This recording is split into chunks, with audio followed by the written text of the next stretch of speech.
ان الحمد للہ والصلاۃ والسلام علی رسول اللہ اعوذ باللہ من الشیطان الرجیم بسم اللہ الرحمن الرحیم قال اللہ تعالی فی سورۃ المائدہ لعن الذین کفروا من بنی اسرائیل علی لسان داؤد وعیسی ابن مریم ذلک بما عصوا وکانوا یعتدون کانوا لا یتناہون عن منکر فعلوہ لبئس ما کانوا یفعلون۔ بنی اسرائیل میں سے جن لوگوں نے کفر کی راہ اختیار کی ان پر داؤد اور عیسیٰ ابن مریم علیہ السلام کی زبان سے لعنت کی گئی، کیونکہ وہ سرکش ہو گئے تھے اور زیادتیاں کرنے لگے تھے۔ انہوں نے ایک دوسرے کو برے افعال کے ارتکاب سے روکنا چھوڑ دیا تھا، برا طرز عمل تھا جو انہوں نے اختیار کیا۔ ناظرین اکرام، مذکورہ آیت کے مطالعے کی روشنی میں مسلمان صرف انفرادی حیثیت ہی میں صالح انسان نہیں ہوتا جو اچھے کام کرتا ہے، برائی سے بچتا ہے اور اپنے آپ کو خاص دائرے میں زندگی گزارتا ہے، نہ اسے یہ فکر ہو کہ خیر کا دائرہ سمٹ رہا ہے اور اسے بے وقت بنایا جا رہا ہے،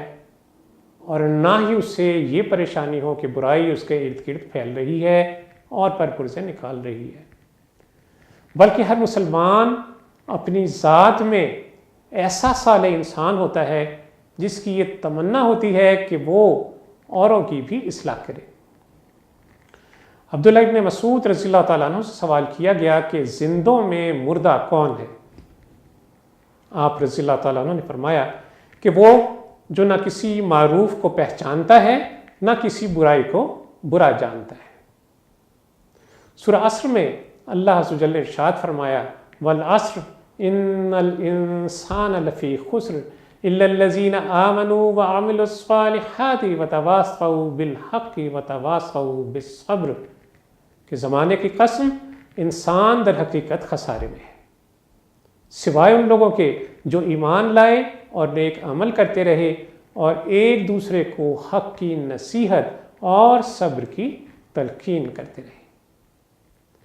اس آیت کی روح سے تمام بنی نوع انسان گھاٹے میں ہے، خسارے میں ہے، اور خسارے سے کون بچے گا؟ جو ایمان لائے گا۔ اور پھر ایمان لانا کافی نہیں ہے، ایمان کو عمل صالح سے ثابت کرنا ہوگا، اور پھر یہ کہ عمل صالح بھی کافی نہیں ہے جب تک کہ لوگوں کو عمل صالح کی دعوت نہ دی جائے، اور جب انسان عمل صالح کی دعوت دے گا، اس عمل کی طرف لوگوں کو بلائے گا، تو لازماً اس کو مزاحمت کا سامنا کرنا پڑے گا۔ تو نجات جب ہی ہے جب اللہ کے دین کی راہ میں جو آزمائشیں ہیں انہیں خندہ پیشانی سے قبول کیا جائے اور صبر کے ساتھ دعوت دین کے کام کو جاری رکھا جائے۔ جو مسلمان دنیا اور آخرت میں خسارے سے دوچار ہو جائے اس کے لیے پھر نجات ممکن نہیں۔ نجات اگر مسلمانوں کا مقدر بن سکتی ہے تو صرف اور صرف اسی صورت میں جو وہ حق اور صبر کی تلقین کا فریضہ ادا کریں، اور یہی وہ چیز ہے جسے امر بالمعروف اور نہی عن المنکر کا نام دیا گیا ہے۔ عدی بن عمیرہ رضی اللہ تعالیٰ عنہ سے رسول اللہ صلی اللہ علیہ وسلم کا ارشاد ہے کہ اللہ عز و جل مخصوص لوگوں کے عمل سے عام لوگوں کو عذاب نہیں دیتا، لیکن اگر وہ منکر کو اپنے درمیان ہوتا دیکھے اور اسے روکنے پر قادر ہوتے ہوئے بھی اسے نہ روکے تو ان کے اس رویے کی بنا پر اللہ عز و جل خاص اور عام سب کو برائی کرنے اور برائی کو دیکھ کر خاموشی اختیار کرنے والے دونوں کو عذاب میں مبتلا کر دیتا ہے۔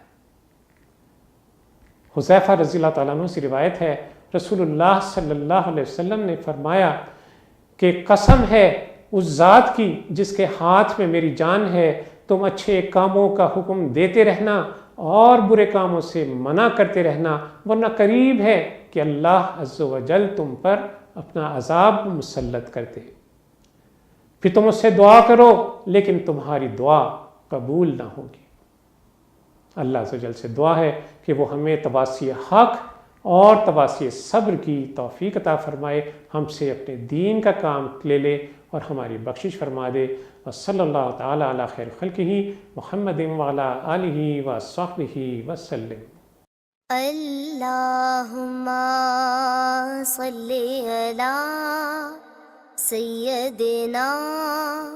محمد وعلی آلہ وصحبہ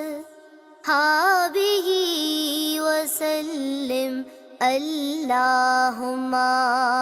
صلی علی سیدنا محمد وعلی آلہ وصحبہ وسلم۔